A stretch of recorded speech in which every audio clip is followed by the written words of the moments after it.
Bismillahirrahmanirrahim. Assalamualaikum warahmatullahi wabarakatuh. Assalamualaikum warahmatullahi wabarakatuh. Selamat pagi Bapak. Pagi. Terima kasih atas waktu dan kesempatannya untuk saya mewawancarai Bapak mengenai pengambilan keputusan terhadap permasalahan atau kasus yang mempunyai dilema etika atau bujukan moral. Nah, sebagaimana kita ketahui bahwa SMP 5 itu sekolah yang banyak diminati oleh masyarakat ya Pak, dari berbagai kalangan. Nah, dari sekian masalah yang Bapak temui, bisakah Bapak menjelaskan salah satu saja permasalahan yang mempunyai dilema etika atau bujukan moral beserta keputusan yang telah Bapak ambil? Itu yang terjadi pada siapa? Guru boleh atau siswa boleh atau mungkin permasalahan di sekolah. Ya, jadi permasalahan moral yang ada di peserta didik gitu ya. Itu memang banyak hal yang harus kita perbaiki. Moral itu tidak hanya kalimat-kalimat verbal gitu ya, termasuk tingkah laku. Nah, di situ kita kan menyediakan waktu untuk yang pertama ada parenting ya, untuk kegiatan peserta didik itu dengan narasumber dari berbagai, misalkan dari psikolog, kemudian dari aparat-aparat terkait ya, seperti dari kepolisian, kemudian dari Bapak Ibu guru juga tidak lupa itu yang menjadi narasumber. Contohnya misalkan guru BK atau guru agama, itu menjadi rujukan untuk narasumber untuk masalah moral tadi. Nah, itu mungkin yang kita ingin kita tingkatkan, ingin kita perbaiki dari karakter-karakter yang ada pada peserta didik gitu. Nah, selama ini bagaimana Bapak dapat mengidentifikasi bahwa kasus tersebut mempunyai dilema etika atau bujukan moral? Ya, ini kan berdasarkan dari laporan-laporan dari wakasi kesiswaan, kemudian kita melihat juga sendiri secara langsung bagaimana melihat peserta didik dalam beretika, dalam bermoral gitu ya. Kita kan kelihatan gitu. Jadi setiap kali pertemuan, misalkan di dalam melaksanakan upacara juga kelihatan anak-anak yang dari etika kurang bagus gitu ya. Kemudian dari ketaatan juga kurang bagus. Mereka itu ya dari situlah kita identifikasi bahwa perlu diadakan kegiatan-kegiatan untuk menghilangkan atau bukan menghilangkan ya, membina dari etika moral tersebut kan, gitu. Selama ini bagaimana Bapak menjalankan pengambilan keputusan di sekolah, terutama untuk kasus-kasus di mana ada dua kepentingan mungkin yang sama-sama benar atau sama-sama mengandung nilai kebajikan? Ya, dari situ kan kita membuat identifikasi seperti tadi kan gitu. Jadi untuk yang dilema seperti itu kita tetap harus mengedepankan praduga dari tingkah laku daripada peserta didik. Maka dan demikian kan kita ada aturannya, ada regulasinya yang berkaitan dengan karakter. Kemudian kita juga memberikan masukan-masukan dari yang lain gitu ya, supaya nanti di dalam kegiatan dilema tadi ya, diantara itu ya kita harus benar-benar mengedepankan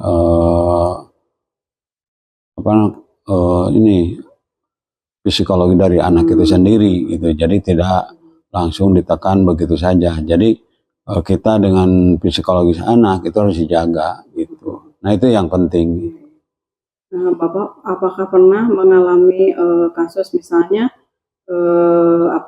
ada nilai-nilai yang saling bersinggungan, misalnya seperti kalau anak jarang masuk sampai melebihi batas aturan.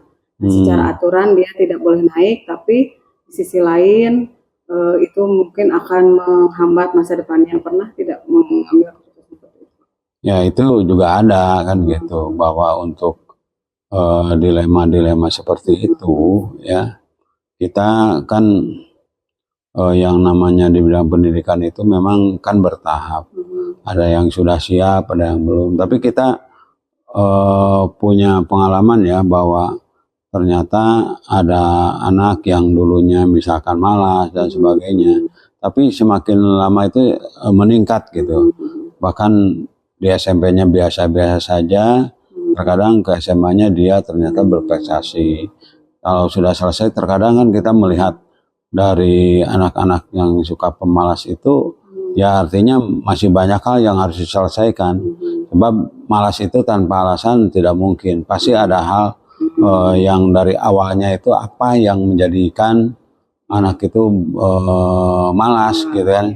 Nah itu kan ada berbagai faktor, terkadang dari keluarga, dari dirinya sendiri, ataupun itu dari sekolah. Nah ini semuanya harus dicari tahu supaya anak ini bisa bersemangat lagi ya untuk mengikuti proses pembelajaran di sekolah gitu. So, sekali lagi itu adalah 3 faktor ya. Terkadang kita cuma salah satu faktor aja yang kita selesaikan, berat di orang tua, di temannya sendiri, kemudian di guru itu harus kita sinkronkan gitu. Nah itu. Ya, siap. Ketika kasus tersebut terjadi, apa langkah-langkah yang Bapak lakukan sebelum mengambil keputusan? Ya kita melalui pendekatan-pendekatan ya. Jadi pendekatan dari orang tua seperti apa, kemudian dari siswa itu sendiri apa yang jadi menyebabkan masalahnya, kemudian kalau ada yang berkaitan dengan guru, itu semuanya permasalahan itu harus dikomunikasikan. Jadi pada prinsipnya kita harus mengkomunikasikan dan semua pihak yang berkaitan dengan permasalahan anak tersebut, seperti itu. Menurut Bapak, apa saja yang merupakan tantangan, Pak, dalam mengambil keputusan, terutama mungkin kasus-kasus yang punya dilema-dilema seperti tadi? Nah, jadi tantangannya ya jelas kita harus lebih bijaksana lah gitu. Jadi harus mencari tahu, makanya. Jadi tantangannya itu betul-betul dicari permasalahan, akar masalahnya itu apa sebenarnya gitu. Itu tantangannya untuk anak tersebut. Nah, supaya si anak tersebut itu nanti bisa berkembang sesuai dengan kejiwaannya gitu. Jadi tidak dibiarkan begitu saja. Jadi tantangan kami dari sekolah adalah mencari tahu supaya permasalahan itu bisa diketahui, kemudian ada penyelesaiannya. Seperti itu. Untuk menyelesaikan kasus-kasus seperti tadi, Bapak, apakah Bapak punya jadwal khusus atau misalnya selalu mengambil keputusan langsung di tempat atau bagaimana? Tidak ya. Jadi kita harus mengkomunikasikan dengan semua pihak. Nah dalam sini misalkan dengan bimbingan karir dan bimbingan konseling itu kita mencari tahu ya. Jadi kalau anak itu misalkan ada kesulitan belajar, kemudian ada permasalahan-permasalahan yang berkaitan dengan proses belajar itu, ya kita komunikasikan orang tua, kemudian dibantu oleh bimbingan konseling untuk mencari tahu ya. Kemudian nanti tindak lanjutnya harus seperti apa gitu. Jadi tidak langsung diambil keputusan di tempat gitu ya. Tapi kita kan harus dari mengamati, harus dari analisa ya. Dari situ kita baru bisa mengambil satu keputusan. Nah, jadi dalam hal ini yang penting adalah bagaimana memperbaiki daripada masalah-masalah yang ada di peserta didik seperti itu. Kemudian dalam mengambil keputusan, apakah ada seseorang atau faktor yang selama ini membantu Bapak? Ada kan, di antara itu kan yang selalu membantu itu kan dari BK, dari wali kelas kan gitu, dari kesiswaan. Itu semua pihak terkait itu kita kerjasama tim gitu, tidak sendiri gitu ya. Tapi kita akan mengumpulkan data-data dan faktanya dari semua pihak, dan kemudian dicari solusi-solusinya seperti itu. Terakhir Bapak, dari semua yang tadi Bapak sampaikan, mungkin pembelajaran apa yang dapat Bapak petik dari pengalaman Bapak dalam mengambil keputusan? Ya, jadi untuk mengambil keputusan hal ini ya, yang berkaitan dengan permasalahan peserta didik gitu ya, ya kita harus bersabar ya. Satu harus bersabar, yang penting itu. Yang kedua, mencari tahu ya, tidak langsung menjudgment atau memponis daripada anak tersebut. Kemudian yang ketiganya, apa yang jadi permasalahan itu harus dicari solusinya dan dikomunikasikan dengan semua pihak yang terkait dengan permasalahan anak itu. Nah, gitu Bu. Iya. Bapak, terima kasih Sama-sama atas Bu. wawancaranya. Sungguh sangat banyak pelajaran yang bisa saya ambil ya, dan jadi inspirasi bagi saya ke depannya.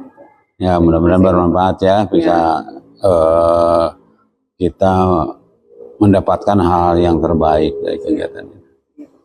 Terima kasih. Assalamualaikum warahmatullahi wabarakatuh. Waalaikumsalam warahmatullahi wabarakatuh.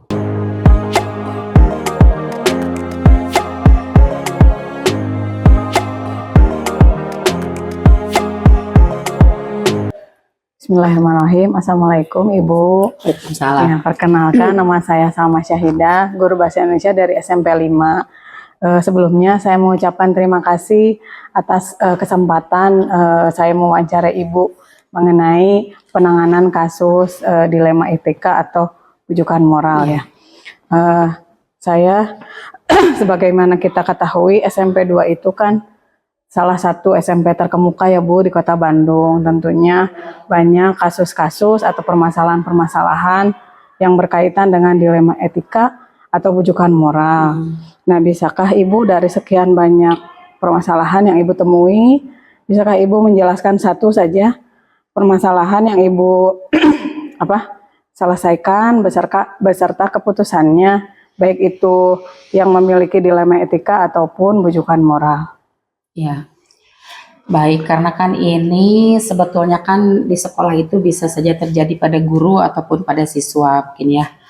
Nah, yang paling sering itu masalahnya dengan siswa gitu ya, terutama ini yang rujukan moral. Di sekolah ini, di SMP 2 ini kan ada sekitar 130-an siswa yang rawan melanjutkan pendidikan ya. Nah, itu tentunya berdampak pada kesulitan mereka untuk mengikuti seluruh pembelajaran ya. Misalnya mereka tidak bisa mengikuti tidak malas ke sekolah begitu ya, malas ke sekolah. Ini sudah ditreatment oleh teman-teman dari BK gitu kan, mereka kan pada awalnya hanya meminta izin, saya mau pergi untuk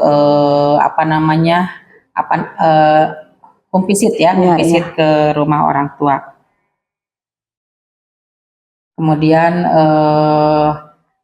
beberapa kali masuk dulu, nanti tidak masuk lagi, sampai akhirnya guru dan wali kelas itu menyampaikan bahwa kita akan memanggil orang tuanya, langsung menghadap saya, menghadap kepala sekolah. Lalu saya sarankan ini ke depannya mau seperti apa gitu ya, sudah diberikan treatment, sudah apa. Ya karena ini kan secara kalau secara aturan di sekolah ini melanggar begitu kan. Berarti anak ini tidak mengikuti proses pembelajaran. Itu hampir mungkin sebulan. Dalam sebulan itu ya paling masuk. Jadi seminggu 1 hari masuk gitu, yang lainnya tidak masuk. Jadi kan di jumlah itu sekitar sebulan gitu. Akhirnya ya mungkin kami mau pindah gitu kan. Kita akan fasilitasi, maksudnya begini, Bapak mau pindah kemana, kita bantu sampai nanti anak ini pindah. Dan ternyata mereka tidak, akhirnya si orang tuanya, Bapak silakan cari sekolah, nanti kita bantu. Dan ternyata kalau kita kan tidak boleh mengeluarkan sebetulnya ya. Sekolah itu tidak boleh mengeluarkan siswa karena itu kita terkena jadi menghukum DO gitu ya. Ada catatannya di Kemendikbud. Jadi saya harus tetap memastikan anak ini belajar. Hanya misalnya kalau di SMP 2 sudah tidak nyaman, silahkan di mana begitu ya. Kebetulan anak ini katanya mau pindah di SMP salah satu sekolah swasta. Setelah orang tuanya mencari, ternyata katanya, Ibu kelihatannya dari segi kondisi dan sebagainya lebih baik di sini gitu ya. Ya saya persilahkan, tapi Bapak harus memastikan anak Bapak sekolah lagi. Nah, tapi alhamdulillah satu kebetulan Katanya anak bapaknya seneng wayang ya, jadi dia tidak ke sekolah itu, di atas itu katanya dia punya wayang banyak. Dan akhirnya kita coba dengan kesiswaan, coba disuruh ke sini bawa wayang. Dia disuruh main di depan kita begitu ya. Mungkin anak merasa bahwa bakat minatnya tergali, jadi anak itu malah ditampilkan dalam satu kesempatan ada tamu ya main wayang Sunda teh naon? Wayang golek. Dia bawa gebok ya, terus pakai motor pinjem dan sebagainya bawa wayangnya ke sini. Tapi setelah itu alhamdulillah dia malah rajin sampai lulus. Dia sekarang ke SMK 15. Nah itu kan cara menanganinya ya. Ada juga yang tidak lanjut di sini, tapi kita fasilitasi ke PKBM. Karena kan mungkin kalau di PKBM kan lebih fleksibel ya. Nah kita bantu ada sampai 5 orang yang ke PKBM, berbagai PKBM dibantu oleh sekolah, didaftarkan sampai mereka ya akhirnya keluar dari sini pun mereka sudah mendapat sekolah ya. Ada yang ke PKBM, ada yang juga ke sekolah lain, tapi dibantu oleh pihak sekolah gitu. Itu mungkin menangani yang bujukan moral karena dilakukan oleh siswa. Saya kira kalau guru mah masih ringan-ringan ya, dan itu biasanya hanya masalah kesiangan, kemudian juga seharusnya retina itu jam 7 pulang jam 3 ini karena sudah beres ngajar jam 1 sudah pulang. Nah bagaimana cara menanganinya? Kalau saya 2 bulan sekali itu sih absen siap ya, atau kadang di akhir bulan absen siap itu saya rekap dan saya per MGMP. Jadi nanti saya hanya menyampaikan MGMP ini kehadirannya sekian persen. Sebetulnya saya tidak mau nembak satu-satu, tapi mereka juga akhirnya sebagai contoh, loh kok MGMP saya jadi kecil ya? Kan saya kan tahu mereka bahwa saya itu 98%, saya 90%. Silakan saja itu di kombelnya gitu kan. Jadi mereka juga merasa, jadi justru bukan saya yang langsung menegur ya, tapi itu satu ya. Jadi MGMP IPA misalnya kehadiran, bahkan yang kehadirannya terbaik saya beri hadiah gitu. Ini yang kehadiran terbaik. Ada kemarin TIK 2 orang itu hadirnya hampir 99%-an lah. Saya beri hadiah gitu kan, seperti itu ya.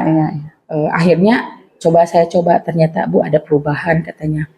Yang mapel ini kan rata-rata 3 orang itu kehadirannya sekian persen.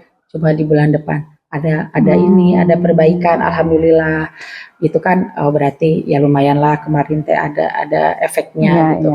Kemudian lagi kalau saya biasanya saya tahu kan dari misalnya 2 bulan itu siapa yang hadirnya ini, saya hanya menyebutkan terima kasih yang sudah hadir di atas jadi disebutnya di angka 5, jadi jam 5.20 jam tepuk tangan semuanya ini yang hadir di angka 6 gitu.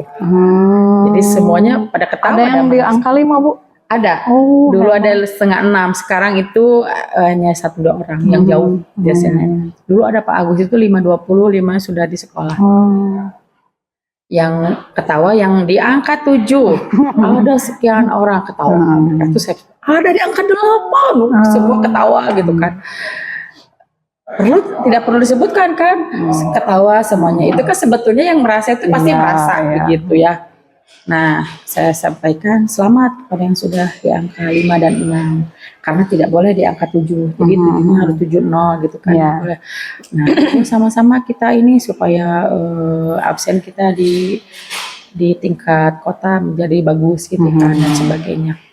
Ada efeknya alhamdulillah. Kedepannya Bu sudah ada perubahan. Saya sampaikan, woi tepuk tangan kita sekarang secara keseluruhan absen kita atau kehadiran kita 90 sekian persen.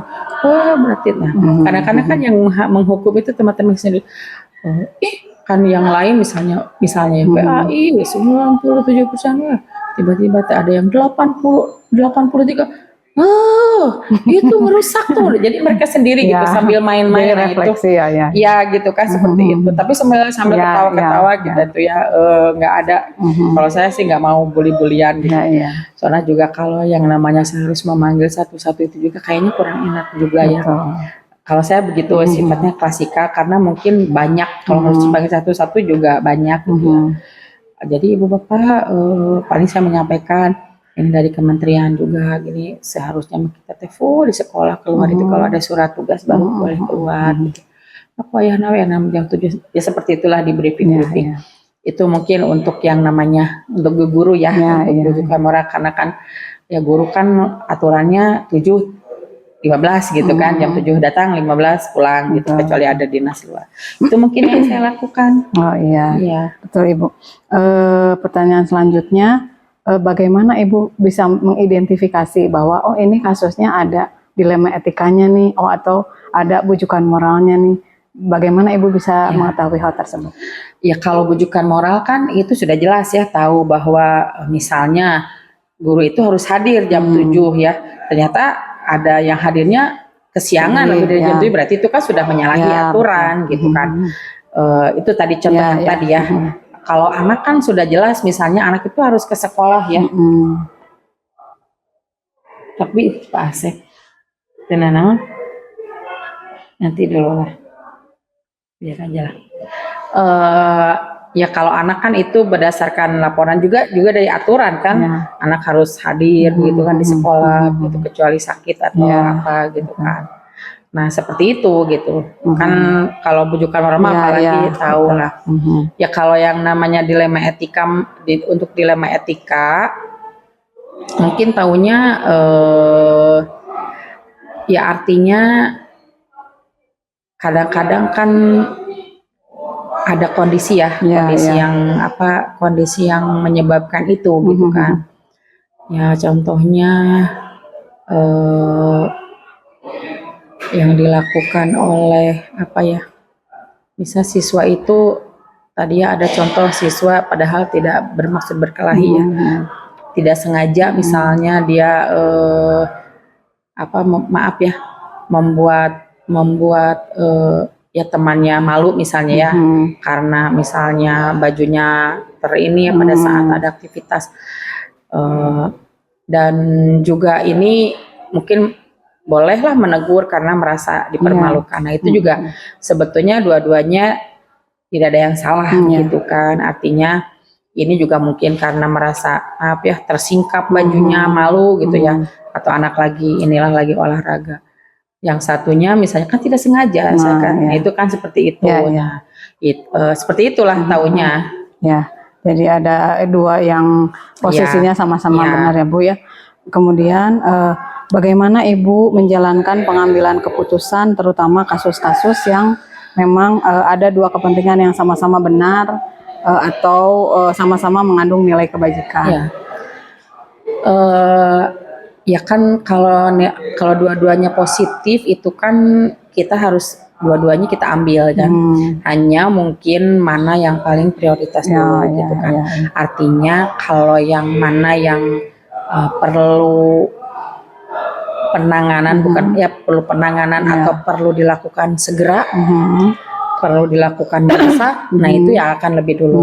Atau misalnya kalau ini tidak dilakukan nanti akan berdampak kurang baik misalnya, nah itu akan didahulukan. Jadi ada yang kan ada hal yang baik tapi bisa nantilah itu mah gitu ya. Tapi ada yang baik tapi kalau tidak bakal jadi ada interpretasi yang tidak baik, itu akan dilakukan. Jadi prioritas dulu mana yang harus segera, mana yang mendesak. Siap. Kemudian langkah atau prosedur seperti apa yang biasa Ibu lakukan selama ini dalam mengambil keputusan? Misalnya apa dulu gitu? Ya, biasanya kan saya mengidentifikasi dulu ya. Kalau misalnya dengan siswa kita kan apalagi yang sekarang kita ada tim penanganan yang TPPKS itu kan kalau urusannya dengan tindakan kekerasan dan sebagainya yang dilakukan siswa. Kalau misalnya hubungannya dengan kalau itu kan kenakalan ya yang dilakukan siswa. Tapi kalau misalnya tadi yang malas dan biasanya ada konfirmasi dari wali kelas dan BK. Nah, biasanya kalau misalnya hanya masih tahapnya anak belum ke sekolah 2 hari 3 hari, biasanya itu BK dan wali kelas dan BK yang diskusi, dan bahkan mereka konfirmasi dengan orang tua dan home visit.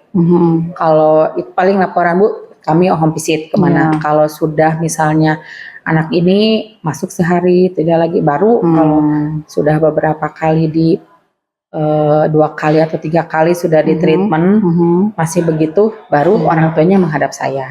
Awalnya biasanya mereka menghadap dulu ke wali kelas dan BK ya untuk permasalahannya. Kalau hubungannya dengan sama dengan yang hubungannya dengan bullying, kekerasan yang TPPKS juga dengan mereka, tapi laporan Bu, kemarin ada kejadian begini, tapi sudah kami tangani. Hanya laporan saja ya. Nah, kalau sudah misalnya tarafnya sudah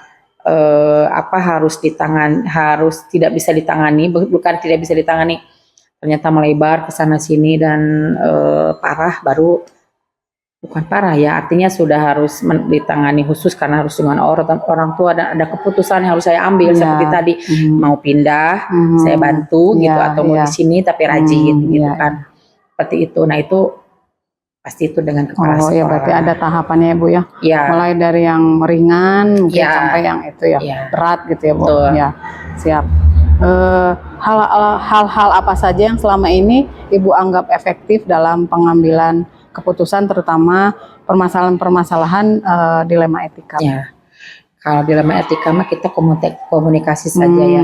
Artinya saya banyak ngobrol dan ruangan saya kan terbuka ya untuk siapapun guru yang mau curhat. Kadang-kadang saya tidak menutup gitu, kadang-kadang saya kan ke ruang guru juga.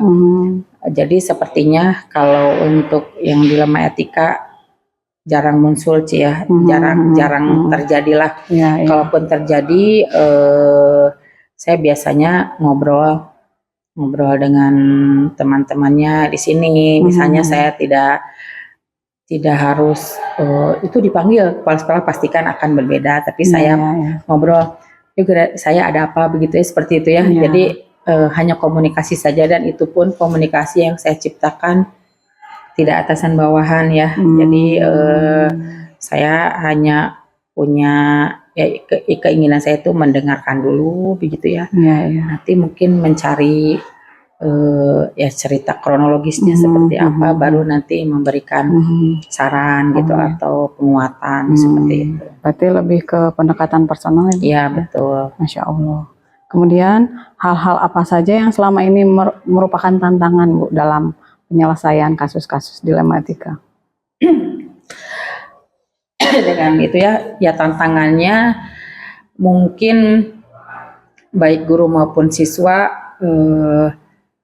berubahnya itu tidak langsung gitu ya. Jadi tapi minimal mereka ada perubahan, itu tantangan ya. Jadi kalau saya kan tadi kalau bisa dengan yang sederhana dulu gitu ya, tidak menggunakan kekuatan atau power saya sebagai kepala sekolah seperti tadi kan, coba dengan cara ini bisa tidak gitu ya. Tapi saya kan dicek tadi ada perubahan nggak guru ini, ternyata berapa persen, ada Bu, naik katanya, naik 20%. Oh ya alhamdulillah, berarti kan, tapi saya tidak langsung ke yang bersangkutan. Jadi saya secara umum tadi kan MGMP saja. Jadi mereka saling mengingatkannya di antara mereka sendiri gitu. Mereka datang, Ibu kita kan jadi rugi, kita kan jadi namanya, sok diskusikan di MGMP, saling mengingatkan. Justru mungkin kalau saya menggunakan power saya, apalagi dengan Ibu disebutkan satu-satu, atau akan kesannya tuh menggurui atau apa gitu. Tapi ternyata mereka efektif, tidak saya permalukan juga di depan ini, tidak dipermalukan dan tidak tahu siapa begitu. Nah seperti itu. Itu tantangannya mungkin anak-anak atau guru. Ya contoh saja begini, berulang kali saya, anak-anak kita zero bullying, zero kekerasan, terus ya begitu ya. Saya sendiri yang ngomong, dikumpulkan lagi. baru juga pagi-pagi ngomong siangnya itu sudah ada yang laporan saya di ini di gencet dan sebagainya. Nah kan seperti itu tantangan. betul. Jadi ibu harus bagaimana tuh ya, gitu seperti itu ya. Jadi kita itu kan tantangannya. Berarti anak-anak tuh kadang-kadang mungkin merasa bahwa yang dilakukannya teh bukan yang tadi diceritakan gitu. Sampai saya tuh harus begini. Anak-anak, kan ibu kemarin baru cerita ya, kenapa ada yang jangan ada lagi atau yang kan gitu saya ke anak-anaknya. Gencet ketawa-ketawa anaknya tahu bahwa jadi harus anak-anak itu harus real gitu, jangan zero bullying ya, tidak ada, jadi tidak tahu itu emang ngebully itu teh gitu, jadi akhirnya tidak ada lagi ya sekarang gencet-gencetan, nggak boleh adik kelas nggak boleh masuk ke toilet, ya ketawa anak itu berarti merasa buta. Oh iya berarti anak itu harus langsung. Misalnya apa sih yang sering terjadi itu gitu, nggak bisa dengan teori gitu. Betul. Tantangan itu. Ya, harus kontekstual betul ya Bu. Betul. Kemudian dalam menyelesaikan kasus dilema etika, apakah Ibu memiliki jadwal khusus misalnya atau langsung di tempat seperti itu? Enggak. Jadi kalau jadwal khusus tidak, artinya tergantung kejadiannya atau peristiwanya ya. Saya biasanya kalau ada laporannya, saya menerima laporan, saya biasanya langsung ini ya, coba ini siapa yang terkait ini, langsung saya ngobrol lah gitu. Kadang pulang sekolah sore saya biasanya baru ngobrolnya, ingin tahu seperti apa seperti itu ya. Jadi nanti baru diselesaikan seperti apa gitu. Tidak, kalau saya kan perlu ada laporan, misalnya Bu kemarin itu ada kejadian ini, ada peristiwa apa, baru saya tidak bisa lama-lama kalau yang begitu. Harus disegera ditangani. Ya betul. Sesuai dengan tahapan yang tadi Ibu sebutkan ya Bu. Ya. Kemudian adakah seseorang atau faktor yang selama ini membantu Ibu dalam pengambilan keputusan? Ya kan saya punya wakil kepala sekolah ya. Itu juga sama biasanya. Ketika misalnya atau mungkin guru-guru juga ya satu kesempatan misalnya ketika anak luluskan atau tidak ya naikkan atau tidak ya itu juga ada, bukan hanya 1-2, mungkin saya dengan wakaseksi terbuka di grup wakasek ya. Kalau misalnya ada ini diskusi, saya pasti kumpul diskusi bagaimana caranya gitu. Itu kadang-kadang juga dengan teman-teman guru gitu ya pada saat mengambil keputusan akhir misalnya. Dan juga kalau kenakalan biasanya kan ada tim TPPKS, jadi mereka lapor ke saya bagaimana ini putuskannya seperti apa dan sebagainya. Oh iya, siap. Yang terakhir Ibu, dari semua hal yang tadi Ibu sampaikan, pembelajaran apa yang Ibu petik dari pengalaman Ibu mengambil keputusan? Ya, sebagai kepala sekolah kita memang harus bijak ya dalam mengambil satu keputusan, terutama untuk masalah-masalah yang dihadapi oleh guru dan juga oleh siswa. Karena oleh guru kan itu kita menggunakan penanganan atau pembelajaran bagi orang dewasa. Berarti kan saya tidak bisa memperlakukan guru-guru seperti anak ya, seperti bawahan, tapi mereka juga seperti teman gitu ya, teman sejawat kan. Anak-anak juga kan kita tidak bisa sembarangan, apalagi di SMP 2 kan banyak juga orang tua yang paham sekali ya. Artinya mereka bisa komplain terhadap sekolah jika penanganan sekolah itu tidak sesuai atau kebijakan yang saya ambil misalnya tidak sesuai begitu. Jadi betul-betul saya harus memperhatikan ketika akan mengambil keputusan itu ini dampaknya bagaimana. Jadi akan banyak manfaatnya atau tidak gitu ya. Itu juga harus saya pikirkan. Itu tidak bisa saya asal keputusannya seperti apa. Jadi harus dicari, kalau saya putuskan ini dampak negatifnya apa, positifnya apa, lebih banyak manfaatnya ini atau yang kita akan lebih banyak manfaatnya lah. Kalau efek ininya bisa ditutupi oleh apa misalnya, bisa diatasi oleh apa seperti itu. Itu kalau bagi saya ya, terutama ini bagi guru ya, bagi Iya. guru. Tapi siswa juga tidak ini sih, banyak juga siswa yang saya tangani, ikut saya tangani juga. Iya, siap. Ibu, mungkin sekian wawancaranya. Aduh, terima kasih banyak. Sama-sama, Bu Salma. Banyak sekali pelajaran dan inspirasi ya bagi saya dari pengalaman-pengalaman Ibu yang Ibu sampaikan tadi. Ya mungkin saya akhiri saja wawancara ini. Assalamualaikum warahmatullahi wabarakatuh. Sukses Bu Salma ya. Aduh Ibu, hatur nuhun Mangga, pisan. mangga.